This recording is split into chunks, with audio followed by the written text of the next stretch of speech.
이 땅에서 참된 부활을 소망하는 2024년 9월 19일 목요일 복 있는 사람 말씀 나눔 시간입니다. 오늘 본문은 고린도 후서 4장 16절로 5장 10절까지의 말씀입니다. 우리 함께 말씀을 봉독하겠습니다.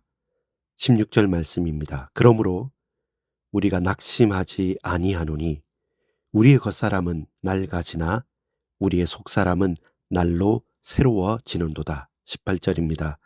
우리가 주목하는 것은 보이는 것이 아니요 보이지 않는 것이니 보이는 것은 잠깐이요 보이지 않는 것은 영원함이라. 5장 2절입니다.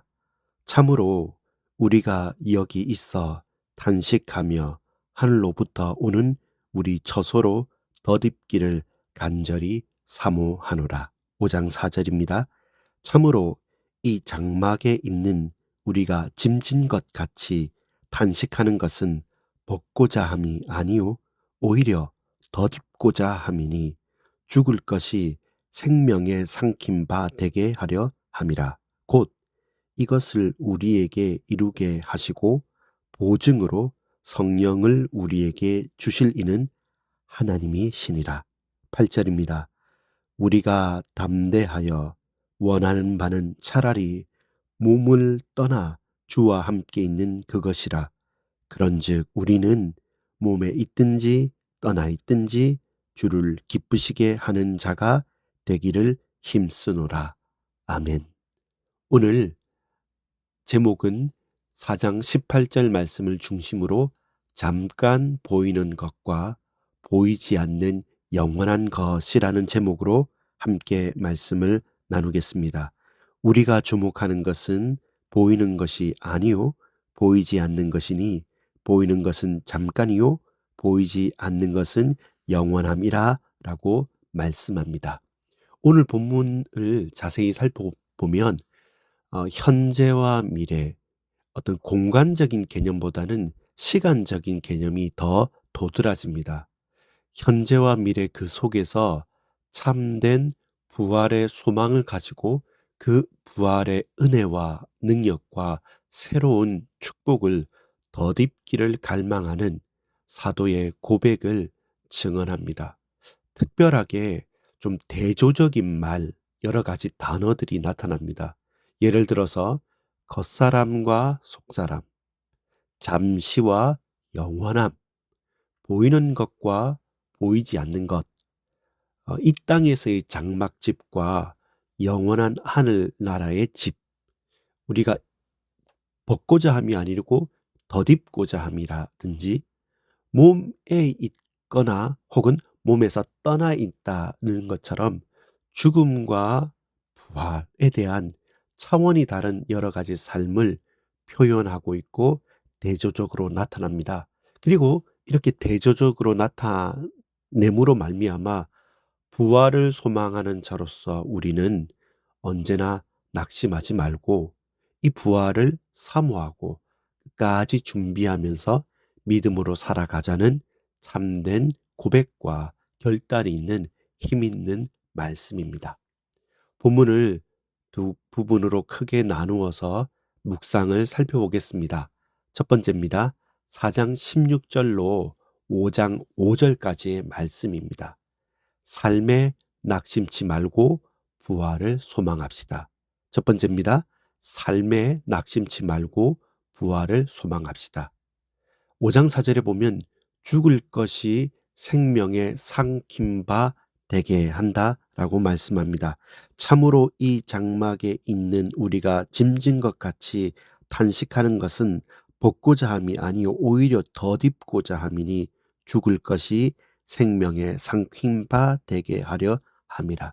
사망이 사망당하여서 참된 부활을 증언하는 것입니다. 인간에게는 일생이라고 합니다. 인간의 일생은 유한합니다. 그래서 결국은 우리의 육체는 늙어서 병들거나 혹은 사고나 여러 가지 이유로 죽게 됩니다. 사람에게는 한 번 죽는 것이 언약이고 영원한 사실입니다. 불변한 사실이죠. 그러나 인간의 영혼은 영원하기에 날로 그리스도 안에서 새로워질 수 있습니다. 이 땅에서의 생을 마감하지만 하늘에서의 소망은 펼쳐지게 되는 것입니다. 그러므로 보이는 것에 안주하지 말고 성령께서 보증하시는 바 보이지 않는 참된 부활을 사모합시다. 삶에 낙심치 말고 부활을 소망하십니까? 잠시 있는 것, 유한한 인생의 모든 것을 걸고 있습니까? 아니면 영원한 하늘의 소망을 붙들고 이 유한한 삶을 참으로 기쁘고 감사하게 살아가고 있습니까? 사망을 사망시키고 죽을 것이 생명에 삼킨 바 되는 그 부활을 소망하고 삽시다. 두 번째입니다. 5장 6절부터 10절까지의 말씀입니다. 7절에 보면 이렇게 말씀합니다. 이는 우리가 믿음으로 행하고 보는 것으로 행하지 아니함이라. 또한 우리가 담대하여 원하는 바는 차라리 몸을 떠나 주와 함께 있는 그것이라. 주와 함께 있는 그것이다. 두 번째 제목은 부활을 준비하며 주를 기쁘시게 합시다라는 제목입니다. 이 땅에서의 삶의 이유는 무엇입니까? 차라리 천국에서 주님과 함께 있는 것이 더 좋지 않습니까? 또한 좋다고 고백합니다. 그럼에도 불구하고 오늘을 살아가는, 오늘을 사는 것은 왜입니까? 바로 유일하게 하나의 목적입니다. 주님을 기쁘시게 하려 함입니다. 부르심에 화답하십니까? 또 주께서 내게 주신 사명을 감당하며 살고 있습니까? 왜 그렇습니까?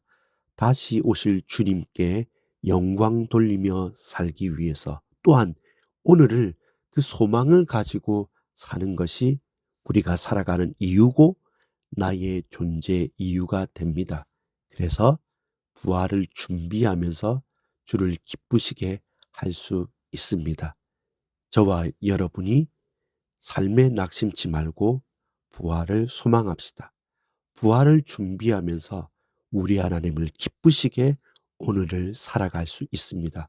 그것이 공고하나 두렵고 혹은 쉽지 않은 삶을 살아가나 그러므나 부활을 소망하면서 낙심치 않고 사모하면서 준비하면서 믿음으로 오늘을 사는 이유입니다. 여러분 그 부활에 집중합시다. 기도합니다. 그리스도의 심판대 앞에서 선악간에 감찰하실 것을 믿습니다. 잠시 있을 것, 잠시 눈에 보이는 그것들에 유혹에 넘어가지 않게 하옵소서. 잘 보이진 않지만 영원을 사모하며 부활의 신앙을 믿음으로 결단하며 살게 하옵소서. 예수 그리스도 이름으로 간절히 기도합니다. 아멘.